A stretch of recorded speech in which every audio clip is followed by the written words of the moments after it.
Napoleon, come.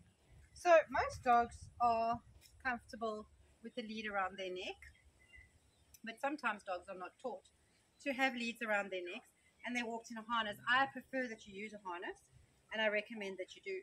But I think it is important to teach your dog to walk on a slip lead so that if they need one, they don't need to panic. So I'm just making a makeshift slip lead. I'm going to pop it around Napoleon's neck, and I'm going to teach him not to fight against this. He is trained to have a harness on it. We have done this exercise many times. Good job. So first of all, we're going to make having the slip lead around his neck rewarding. If you've got a very small puppy, you may want to repeat this exercise several times. So in other words, taking it off, yes, and then putting it on, yes, so that he knows nothing bad is going to happen here.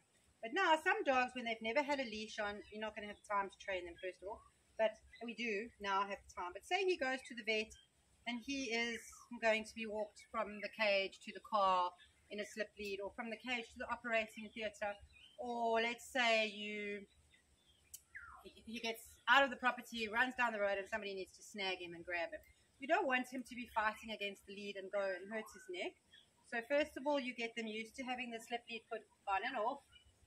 So start off by getting your slip lead. You can guide their head through with the treat. Yes, good boy. Or you can just wait for them to, or you can just slip it on and reward them like so. Yes. And don't choke on the treats, boy. Or you can wait for them to investigate. Yes. And then reward. So any which way is fine. But what you want to do is get them really comfortable with the idea of having something around their neck before you even start walking around. Once you start walking around, you want to just walk backwards with your treat and just slowly tighten that a little bit so that that feels comfortable. Good. Good job. And then what I like to do, let's go a little closer. Okay.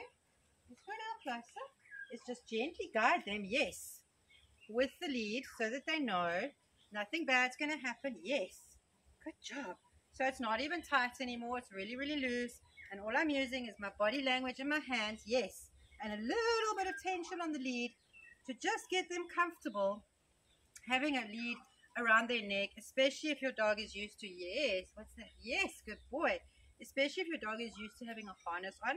This is a really good exercise to just practice once in a while. So we use slip leads to wash our dogs for our mobile grooming, and it's really useful if the dogs are comfortable with having this. And you can just gently tighten it. Yes, I'm not talking about garroting them. I'm just talking about getting used to the sensation of having something around their neck so they don't panic, fall on the floor, scream, and hurt themselves or try and run against it. Good job. You're a good boy. So to make an emergency slip lead, you just need your normal leash, and you take your buckle part, slip it through the handle, and you have a slip lead that you can use. This is also great if you're trying to catch a dog in an emergency or something.